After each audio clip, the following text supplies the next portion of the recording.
আপোনাৰ বাৰু কেতিয়াবা এনেকুৱা অনুভৱ হয় নেকি যেতিয়া আপুনি গীত পৰিৱেশন কৰে গীতটোৰ নোটবিলাক খুব ফ্লেট হৈ যায় বা শুদ্ধ পিটছত গীতৰ যিখিনি নোট আছে এই নোটখিনি নপৰে স্লিপ হৈ যায় তাৰ পৰা আঁতৰি যায় এই প্ৰব্লেমটোৰ কেইবাটাও কাৰণত হ'ব পাৰে প্ৰথম কাৰণটো হৈছে আপোনালোকৰ নোটৰ যিখিনি এলাইনমেণ্ট আছে সেইখিনি শুদ্ধ নহয় অৰ্থাৎ আপোনালোকে যেতিয়া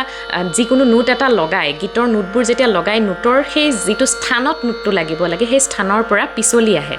অৰ্থাৎ আপোনাৰ নোটবিলাক ষ্টেবল নহয় স্বৰৰ স্থানবোৰ আপোনালোকৰ ক্লিয়াৰ নহয় সেকেন্ড আৰু এটা কাৰণত আপোনালোকৰ এইটো সমস্যা হ'ব পাৰে সেইটো হৈছে সঠিক এয়াৰ ট্ৰেইনিঙৰ অভাৱ অৰ্থাৎ আপোনালোকে গীতটো ভালকে নোটখিনি শুনিব নাজানে গীতটোৰ যিখিনি নোটৰ স্থান আছে সেই নোটৰ স্থানবিলাক আপোনালোকৰ কাণখনে ধৰিব নোৱাৰে সেইকাৰণে মই কওঁ যে গীত এটা গোৱাৰ আগতে সেই গীতটো বহুতবাৰ শুনাৰ প্ৰয়োজন তেতিয়াহে আপোনালোকে সেই গীতত যিখিনি নোট লাগিছে সেই নোটখিনি এটলিষ্ট স্বৰখিনি বুজি নাপালেও আপোনালোকে এটা ধাৰণা মনত ল'ব পাৰিব যে এনেকে নোটখিনি গৈছে গতিকে সেইখিনি ধাৰণাৰ কাৰণে আপোনালোকক এয়াৰ ট্ৰেইনিংটোৰ খুব প্ৰয়োজন একদম খুব ভালকৈ আপোনালোকে গীতটো শুনাটো বহুত বেছি প্ৰয়োজন এই প্ৰব্লেমটো আৰু এটা কাৰণত আপোনালোকৰ হ'ব পাৰে যে আপোনালোকৰ ভইচটো ফ্লেক্সিবল নহয় অৰ্থাৎ আপোনালোকে যোনফালে নোটটো নিম বুলি বিচাৰিছে যেনেকৈ হাৰকতটো ল'ম বুলি ভাবিছে য'ত মিৰটো প্ৰয়োগ কৰিম বুলি ভাবিছে তেনেধৰণে আপোনালোকে ভইচটো কামান দিব নোৱাৰে অৰ্থাৎ ভইচটো আপোনাৰ মতে নচলে আপুনিহে ভইচটোৰ মতে চলে তেনেকুৱা ধৰণৰ এটা সমস্যা হয় গতিকে আজি এনেকুৱা এটা পেটাৰ্ণ আপোনালোকক মই শিকাবলৈ গৈ আছোঁ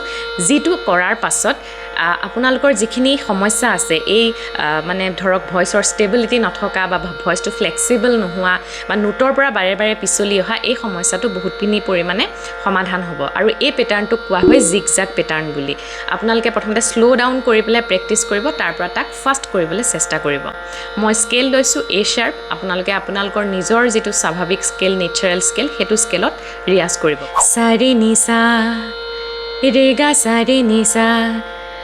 গামা রে গা সারে নিসা মাপা গামা রে গা সারে নিসা